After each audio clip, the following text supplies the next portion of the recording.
On the news this morning, Anambra State government urges residents to support efforts towards restoring security and stability. More aspirants receive support for 2023 general elections from groups. The National Drug Law Enforcement Agency cautions youths against drug abuse. On the foreign scenes, North Korea deploys military to assist in distribution of COVID-19 drugs. Before the news in detail, here's a special message. Governor Chukwuma Soludo has come for aid to turn around maintenance of the Anambra State economy and promotion of core Igbo values. Let's give him maximum support for the task ahead. Good morning and welcome to the news. My name is Uche Chukwu Ebonam. Anambra State Deputy Governor Dr. Onyekachukwu Ibezim has called on civil servants to be more productive and committed to their duty to meet up with the demands of Professor Chukwuma Soludo's led administration. Deputy Governor Ibezim made the call at Government House, Oka, during a meeting with the head of departments and staff under his office. Government House correspondent Emmanuel Okonkwo now reports. Dr. Ibezim, who regretted laxity and nonchalant attitude among the present-day civil servants, urged workers under his office to change their attitude towards their service to the public, reminding them that his office and the present administration will not tolerate any act that could hinder the actualization of the Professor Soludo's vision for the state.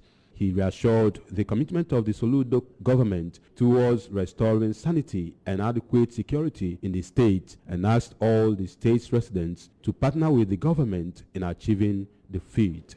The deputy governor further implored parents and landlords in Anambra State to always monitor their children and tenants' profiles and take action when necessary. Speaking, Permanent Secretary, Office of the Deputy Governor, Lady Feyinwa Ozoka, promised on behalf of staff under the office to work assiduously to ensure the speedy actualization of the present administration's plans for the state. In a remark, as staff at the Deputy Governor's office, Mr. Francis Okoye-Otibwa called on the government to, among other things, work towards the improvement of the state civil servants' welfare, pointing out that the workers can no longer take care of their families with their salaries as prices of commodities in the market and cost of transportation increase by the day. From Government House in Oka, I am Emmanuel Okonkwo, reporting for ABS News. The Commissioner for Health in Anambra State, Dr. Afam Obidike, has charged management and staff of general hospitals across the state to be responsive in their services. Dr. Obidike gave the charge when he visited Enugu, Nimo and Nri general hospitals, both in Njikoka and Anocha local government areas. Health correspondent Chibuzo Okoye now completes the report. At Enugu General Hospital, Dr. Obidike urged the staff and management of the hospital to be responsive in service delivery and keen to the health vision of Governor Chukwuma Soludo, as according to him, the governor is so passionate about the health needs of Anambra.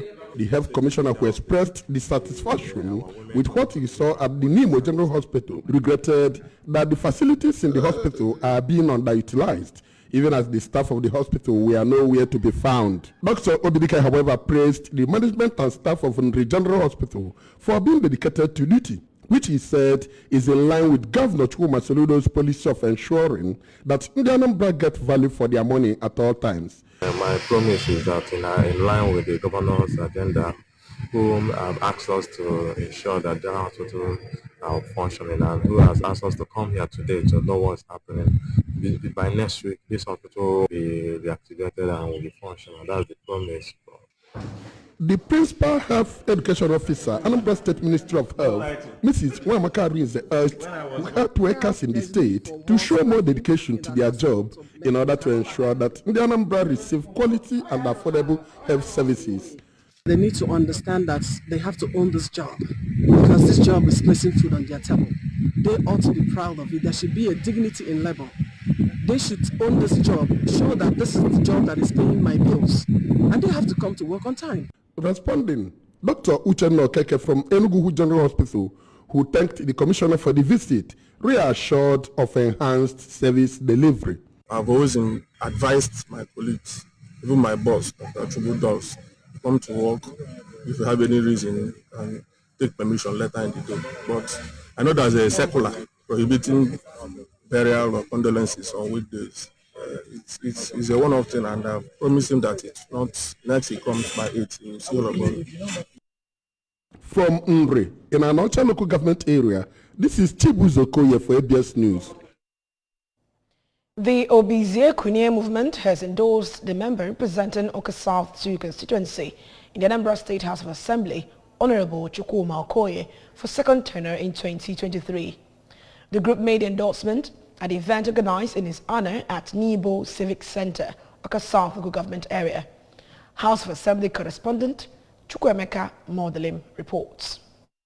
According to the president of Obizie Kunie movement, Mr. Chiagozie Obiako, the lawmaker has been exceptionally excellent in delivering the dividends of democracy, not only in his constituency, but also beyond. He further said the achievements recorded in the last 2 years and 11 months by Honorable Okoye is unprecedented, as it helped in no small measure to reposition the constituency for better growth and development. Mr. Obiako disclosed that Obizie Kunie movement, comprising all the towns in Oka South Constituency 2, is saddled with the responsibility of assessing public office holders in the constituency with a view to ensuring that good governance thrives in the area. We urge you to continue with good deeds to the people. Calling on the Obizie clan, everybody in Obizie to support him. We are saying no vacancy in Obizie. Anyone that comes out, he is coming out on his own detriment. And Obizie are fully in support of Honorable Chukwuma Okoye for second term. Speaking at the event, Honorable Okoye, while appreciating the group and his constituents for their support, described the endorsement as a call for more work. The legislator said he is now more motivated and charged to deliver more dividends of democracy to the people of the constituency, especially at the grassroots. I can tell you that I've done well. I must not touch everybody's one after the other, but the little I've done is recommendable. Ekele Diken and Goldman, one good turn deserves another. In whom much is given, much is expected. And I pray if I will be elected again as a second term member in Anambra South Assembly, I will do more. The occasion climaxed with the inauguration of central and towns executives of Obizie Kunie movement. Old Boys Alumni Association of Community Secondary School, or COSO, has flagged off renovation works on dilapidated school buildings in their alma mater. The flag off is solely sponsored by the 1991 to 1997 set of the School Old Boys Association, also known as Unity Group in Okozo. Chidima Ikanyonwu reports.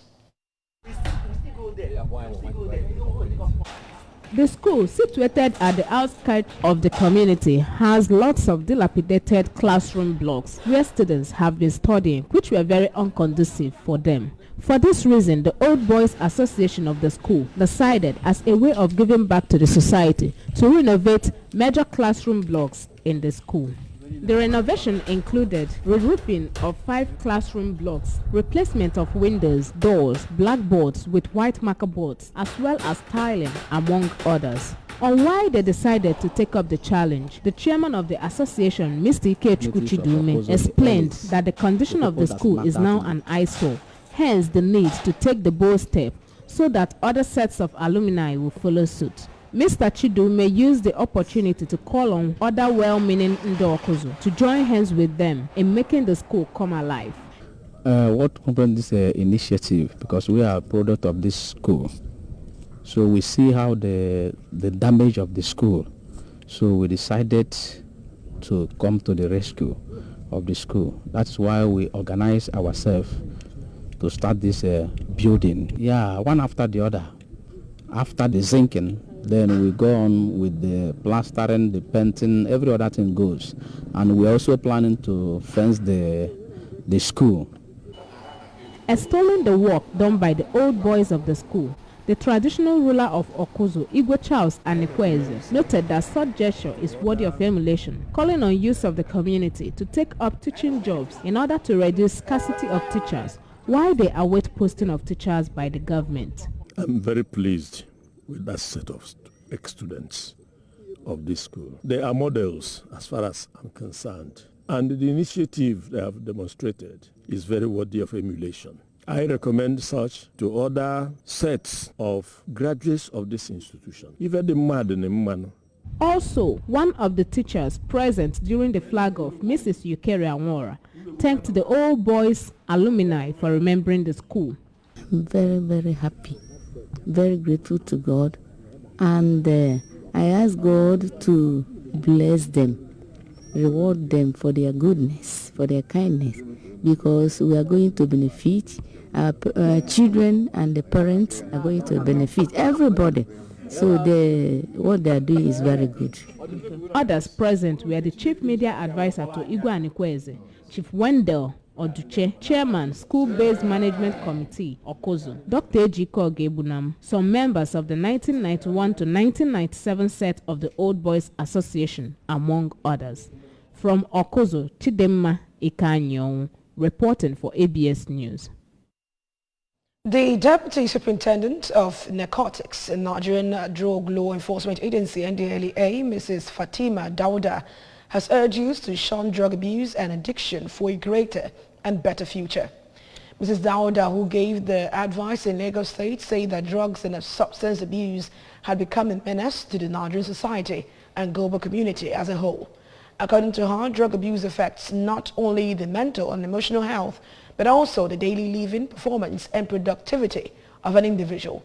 She listed some effects of drug abuse to include lack of concentration, mental disorders, depression, kidney damage, cardiovascular disease, loss of weight, murder, and assassination, among others. On business news, the Securities and Exchange Commission, SEC, has pegged the maximum fund to be raised from digital asset offering within 12 months at 10 billion naira. According to the Commission, a digital asset is a digital token that represents assets such as a debt or equity claim on the issuer, while digital asset offering shall include initial coin offering and other distributed ledger technology offers of digital assets. The restriction is contained in the Commission's new rules on issuance, offering platforms and custody of digital assets.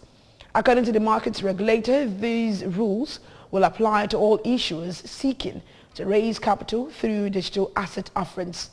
SEC stated that the new rules specify that the issuer must demonstrate that the gross proceeds to be raised from the digital asset offering will be sufficient to undertake the project as proposed in the white paper. And from the foreign scenes, North Korean leader Kim Jong-un has ordered the military to stabilize the distribution of COVID-19 medicines in Pyongyang, days after announcing a lockdown following the country's first confirmed coronavirus outbreak. And North Korea acknowledged for the first time last week that it is battling an explosive COVID-19 outbreak, with experts raising concerns that the virus could devastate a country with limited medical supplies and no vaccine program. In a sign of how serious the situation may be, Kim strongly criticized healthcare officials at the Politburo meeting for what he called a botched response to epidemic prevention, specifically a failure to keep pharmacies open around the clock to distribute medicine. He also ordered the army to get to work on immediately stabilizing the supply of medicines in Pyongyang, the capital, where Omicron was detected last week in North Korea's first reported cases of COVID-19. The other came as North Korea reported 392,920 more people with fever symptoms, with 8 new deaths. And on sports, defending champion Real One Akambi has expressed readiness to successfully defend his title at the World Championships regional qualification for West African teams. The regional championship holds from May 19 to 21 at the Molode Okoye Thomas Hall of Teslim Balogun Stadium, Surulere. Speaking to newsman Akambi, who won the 3-day trials in the men's category organized by the National Table Tennis Federation for the World Championship in Lagos, said he is preparing to ensure his effort counts. Meanwhile, Egypt has enlisted world number 1 in under-15 and under-17 events, Hannah Gouda, in the country's 6-man team for the 2022 ITTF Africa Cup, held from May 26 to 28. And right before we go, remember that you can listen to news and program on ABS TV from any part of the world by liking our Facebook page at ABS Radio Television. You can subscribe to our YouTube channel at ABS Television Oka. You can follow us on Instagram at ABS Radio TV. Log on to our website at www.absradiotv.com. And now the main points that made the news again. Anambra State government has urged residents to support efforts towards restoring security and stability. More aspirants have received support for 2023 general elections from groups. A national drug law enforcement agency has cautioned youth against drug abuse.